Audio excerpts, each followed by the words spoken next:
Have you noticed any weird movement from your coworkers lately? Some birds have tube-shaped eyeballs. Owls, at least. That's why they can't move their heads all crazy-like. Because their eyes are tubes and can't rotate in their sockets to look at things. Well, it all started when I noticed a coworker was moving his whole face back and forth as he scanned over financials. It was just really uncanny and bird-like, you know? Nothing super creepy or insidious yet. Just weird.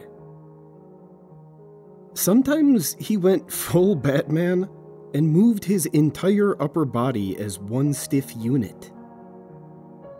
I was curious what that was all about, but how the hell do you ask him without sounding either like a crazy person or a stalker? Hi, why don't you move your eyes? Hell, I bet most people never noticed. But I did. And I got curious. It seemed like so much extra effort. And for what? So, I thought I'd try it. It's hard. Your eyes subconsciously try to keep your line of sight stable and focused as it pans. I managed to ape his gaze by unfocusing my eyes as I moved my head, and refocusing once I landed at my ocular destination. That way, my eyes never moved a centimeter in their sockets. Jackpot! I didn't see much benefit to it, but I still did it every now and then when I was bored and needed a mental break from my spreadsheets. I got pretty good at it. I could scan documents like a bird, like Randy, without losing a beat. I wouldn't call it fun, exactly. Just a slight break from the tedium of P&L analysis. Sometimes I'd catch Randy glaring at me. I felt bad, like I was mocking him. I guess I kind of was. What if he had some sort of neurological disorder, or spinal injury, or something? Was I making fun of a disabled person? But I couldn't stop. Despite the eye strain it occasionally caused, I felt oddly compelled to keep my eyes staring straight ahead. Anytime my attention lapsed, and I found myself glancing sideways, there was this sense of dread at the pit of my stomach. I wanted so badly to ask Randy about this, but now I'd look even crazier than before. I was stuck. That is, until one day, the firm hosted a dinner with an open bar.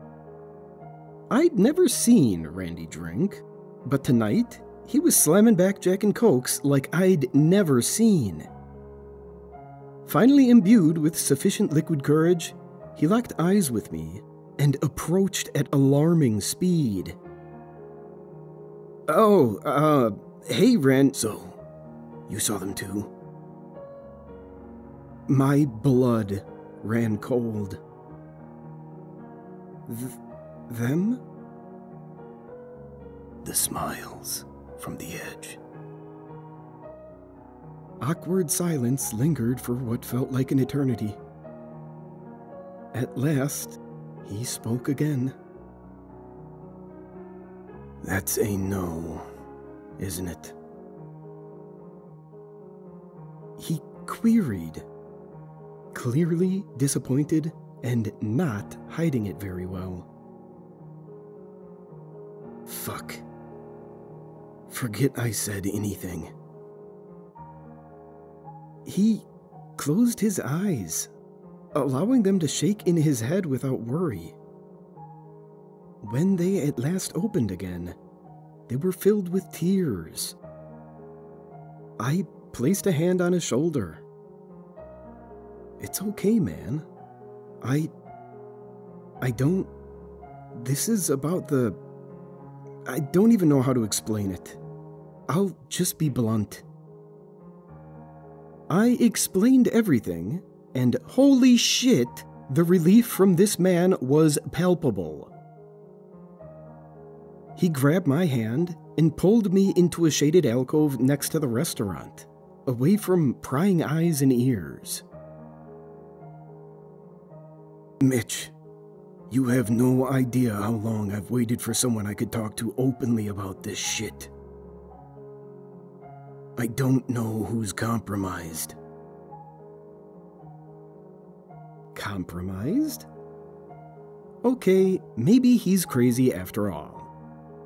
Maybe I just accidentally fed into some mad conspiracy theory. Not good. It's like, okay, your nose, right? I stared blankly. What? Your nose. It's there, right? You have a nose. It's right between your eyes. As he spoke, his speech quickened, and his gestures became wilder and wilder. But you don't see it. He emphasized this last point by directing a finger through the space between us, pointing at my nose with a grand flourish. I guess not? I admitted, confused and more than a little frightened at this point. It's always been there, so I'm used to it. Right. Your eyes see it, but your brain erases it. Your brain lies to you all the time. What else do you see without seeing, Mitch? You ever think of that? I hadn't. I shook my head. That's where they come in. The smiles at the edge. If you notice them, they can come in. And if you get used to them, it's too late. So don't look at them. Face ahead. By now, Randy was manic. He was flailing about, pointing, stomping, talking so fast I could scarcely keep up. Not that it would have made much sense either way. But I couldn't shake the pit from earlier. I couldn't write it off as the deranged ravings of a madman, because I'd seen them too. When I shook my head, I let my focus slip and kept my eyes centered on the man before me. And as my head moved, I caught a glimpse of teeth in the darkness. Right at the edge of my vision, there was an inky blackness fading into view, and from within shone a set of impossibly white teeth, grinning wider and wider by the second. Petrified, I forced myself to stare straight ahead at Randy. Nausea, chills, blurry vision. I nearly collapsed onto the concrete. Randy clumsily caught me, his eyes closed tightly, so as not to risk noticing the smilers with the sudden motion. I got you, man. Be careful. That feeling? Your peripheral vision is already infected. I studied myself against the wall, eyes shut equally tight at this point. I was a believer. My heart was racing. Those teeth terrified me, and whatever they belonged to exuded an aura of pure, malefic intent. What do I do? I eventually stammered out. Randy shrugged. They're powerless if you know they're there, but they'll be there forever. Eventually, you'll get used to them, and then they can strike. Your brain will subconsciously ignore them, like it does your nose. I slumped against the wall. What happens then?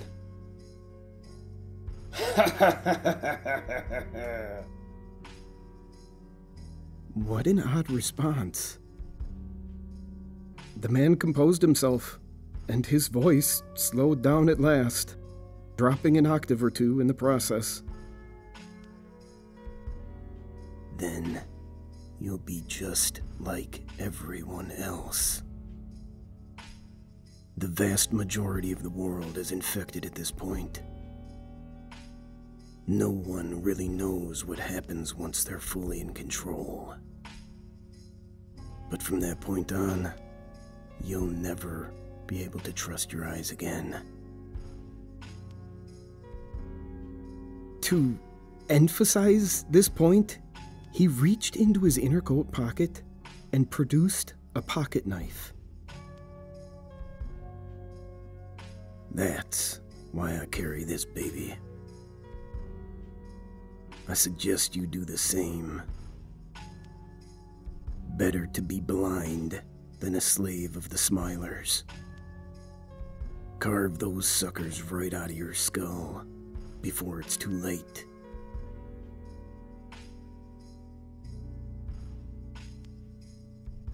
And with that, he seemed to regain his full composure. He stashed his blade, whirled around, and marched off, casually waving behind him as he left. And, just like that, he disappeared into the crowded restaurant. It was a lot to swallow, but I couldn't deny that it made sense in light of what I'd seen and felt. Still, something seemed off. If he truly felt that he was the last bastion against some invading force, why go to work at all? Our job was important to our clients, sure, but hardly world-changing. Maybe he felt like it was just one way he could cling to control in his life. Or hell, maybe he was just a crazy old man who convinced me of some mad theory because I got spooked by something reflecting in the shadows when I was already 2 shots deep. I'll never know for sure. Because the next Monday, I arrived to the office to find police swarming the place. Randy's desk was cordoned off. The detective on the scene escorted me past the police tape upon seeing my name tag. "You left a message for you, Mitch." Upon reaching his cubicle, my heart sank. There was Randy's body, slouched back, his face twisted in agony, his eye sockets bloodied, empty husks. On his desk lay both eyeballs, alongside the knife he showed me that Friday night, and a hastily scrawled note, all drenched in his blood. to Mitchell Wyatt. Was too late. Saw them. Not taking any chances. Can't stop smiling. Goodbye. I still have no idea if the smiles at the edge are real, or if Randy was just a nutjob. But I'm not taking any chances. I'm gonna keep looking straight forward, no matter what. But I guess I got my answer, after all. I keep showing up to work, not because of any grand rebellion against fate or misguided attempt to seize control, but because I don't know what else to do. No one would believe me. I don't even know for sure if I believe myself. So, I just keep showing up, filing reports, and going back home. Because, what else can I do? But, I make sure I always carry a knife. Just in case.